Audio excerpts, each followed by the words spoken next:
with a win at the Titans next week. It's their first win against the Panthers since 2017, and it's a shutout victory at that, 26-0. CJ Beathard in relief, coming home with a win. All right, CJ, it's been 3 years since you started and won a football game. Is this exactly how you remember it? Yeah, I mean, there's nothing better than winning. It's been a long time, getting out there and getting a start.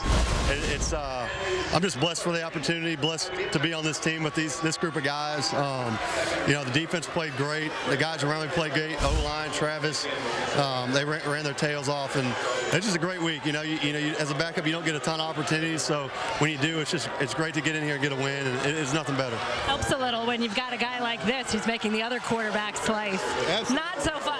Absolutely. I mean, our defense, I can't, hats off to them today. They got after that offense and that quarterback, and Josh had 3 sacks.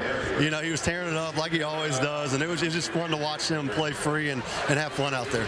Josh, you told me before the game that you were going to respond today.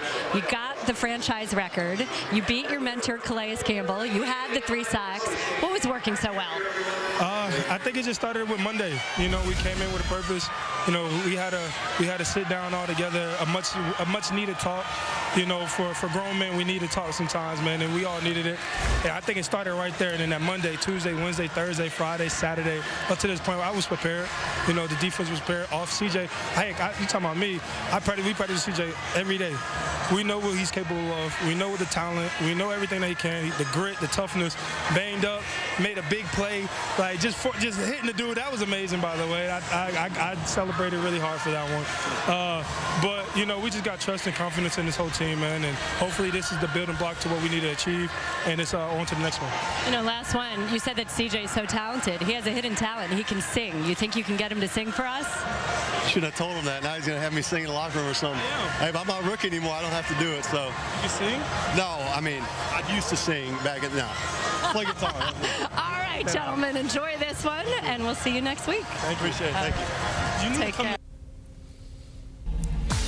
Pitch perfect for the backup quarterback in this one. It is a results-based business, and here's what the result means. With Carolina's loss and the Cardinals' win, the Chicago Bears guaranteed the first overall pick in next April's draft, thanks to those Panthers and that deal from the first overall pick last season. Back in studio, Joe Musso alongside the 2-time Super Bowl champ Bryant McFadden. B-Mac, to win with your backup in a moment like this on a 4-game losing streak, I don't care who you're playing, if it's the worst team in the league or the best team in the league, sir. It's not an easy thing to do. Talk to me about the way you saw the defense step up in this effort. That was the thing that I was looking forward to watching, the defense, because having your backup quarterback, one would think your defense would have to lead the way, and they were able to do so today in Duval against the Carolina Panthers. I mean, offensively for the Carolina Panthers, they were 1 of 13 on 3rd down. They had a total of 124 yards. They allowed 6 sacks led by Josh Allen there during the presser. He was phenomenal. He was the catalyst for the pass rush, getting to Bryce Young.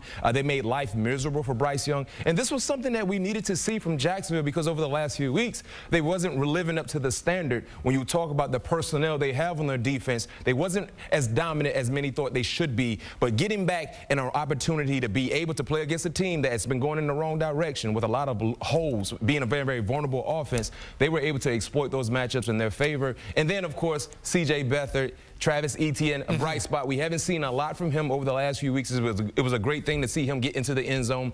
Surpass 100 yards rushing today was huge. But this is what we need to see for Jacksonville, because we know Trevor Lawrence will be back in uniform. If their defense can continue to play to the level that they played today, they have talent. They can make things extremely dicey. And we still got a week to play, but I think we can close the book here on Carolina's season. We are assured of the first overall pick belonging to Chicago and not Carolina via that decision, or excuse me, via that trade.